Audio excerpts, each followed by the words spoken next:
آب ہے اور روزہ فرض نہیں ہے. تو جتنی چیزیں ہیں وہ ایماندار کے لیے. اب اپنے دل کو ٹٹولیے، اپنے ایمان کا جائزہ لیجیے، اپنے ماحول پر نگاہ ڈالیے، اپنے بال بچوں کی خبر لیجیے، اپنے بزرگوں، اپنے شوہر اور عزیز داروں کی طرف نگاہ ڈالنے کے بعد پھر دیکھیے کدھر جا رہے ہیں.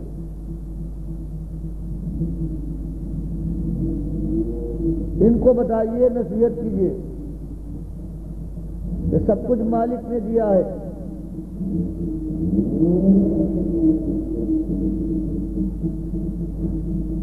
اور صرف تم سے دنیا والوں ایک بات کہی کہ مجھے اپنا مالک مان لینا، اولیاء اور انبیاء کے راستے پر چلنا، ان کو سر کا تاج بنانا، لیکن ان کو میرے ساتھ ساجی بنا کر کہیں مشکل کشا اور دستگیر اور داتا نہ قرار دے. کبھی ان کی نظر و نیاز نہ ہو، میرے گھر کی طرح سے ان کے گھروں کا مقام نہ دینا، ان کا عرس نہ منانا، ان کی قبروں کو پکا نہ کرنا، اس پر کوئی عمارت نہ بنے. تو یہ ہے آج کی زندگی. پہلے جب دل میں ایمان بیٹھ جائے صحیح معنوں میں، اس کے بعد پھر اعمال کی قیمت ہے، ورنہ کسی عمل کی اللہ کے یہاں کوئی قیمت نہیں. اور آج ساری دنیا میں کہیں جو مسلمان کہلاتے ہیں، چاہے وہ عرب میں ہو چاہے عجم میں، ان کے اندر کفر ہے، شرک ہے، اور وہ مطمئن ہے کہ ہم اپنے باپ دادا کے طریقے پر جا رہے ہیں.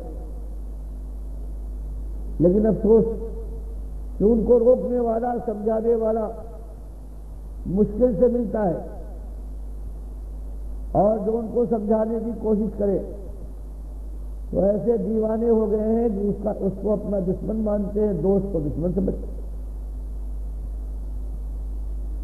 ہمدرد و غمگسار سے لڑائی مول لیتے ہیں، اور اللہ کی کتاب کی بات کو سننے کے بجائے وہی اپنے بزرگوں کے ملفوظات ہیں، مکتوبات ہیں، اس میں کفر و شرک بھرا ہوا ہے، اس کو اپنی نگاہ کے سامنے رکھتے ہیں، اور اللہ کی کتاب اور اس کے نبی صلی اللہ علیہ وسلم کی سنت اور حدیث ہے اس سے بے پرواہ ہو گئے ہیں. حالانکہ اللہ تعالیٰ کے نبی صلی اللہ علیہ وسلم نے آخری وقت یہ بتایا تھا کہ میں تمہارے درمیان دو چیزیں چھوڑے جا رہا ہوں، اگر تم نے ان کو تھامے رکھا تو کبھی گمراہ نہ ہوگے.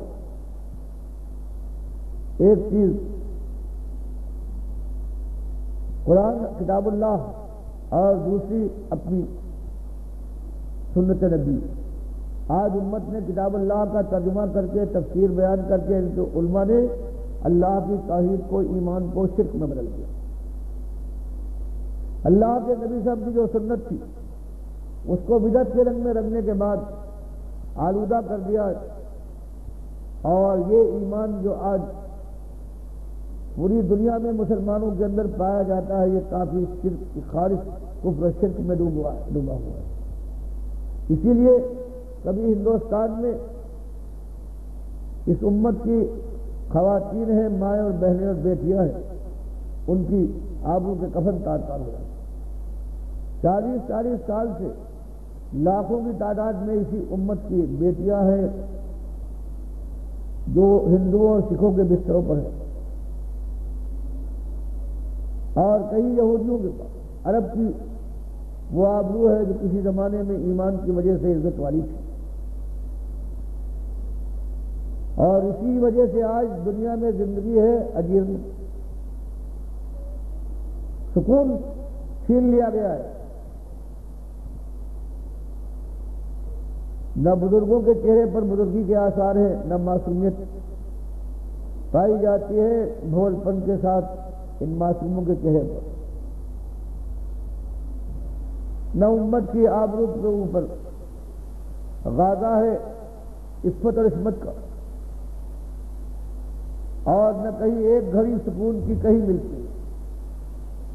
دنیا کے تخت بچھے ہوئے ہیں اس امت کے لاشوں. یہ کیفیت ہے دنیا کی ذلت کے بعد. ہو سکتا ہے دنیا کی زندگی میں اللہ نے کچھ دیا ہے مال و دولت کی شکل میں، ایش والے، لیکن بہرحال موت آئے گی، اور اگر ایمان کی بجائے بے ایمانی پر زندگی گزری ہے تو اس وقت سے جو اب مشکل شروع ہوگی تو کبھی ختم نہیں ہوگی۔ تو اصلی مسئلہ یہ ہے اللہ کے بندے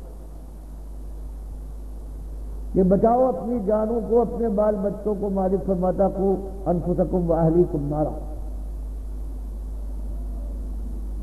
کہ اگر تم میں ذرہ برابر اپنی جان اور اپنے بال بچوں کے ساتھ ہمدردی کا مادہ ہے تو بچاؤ اپنی جانوں کو، اپنے بال بچوں، اہل و عیال کو اللہ کی آگ سے۔ اور بچانے کا طریقہ یہ ہے کہ سب سے پہلے خلوص دل کے ساتھ توبہ کی جائے کہ مالک بھول ہوئی، شرمندگی ہے، اب ایمان کو درست کروں گا یا کروں گا۔ اور اس کے بعد پھر ہمت کے ساتھ سب سے پہلے اپنی زندگی کو سنوارا جائے، اپنے بال بچوں کی نگہداشت اور اپنے شوہر اور بیوی پر نگاہ ہو، اپنے پڑوس اور رشتہ داروں سے تعلقات قائم کر کے ان کو ہوشیار کیا جائے،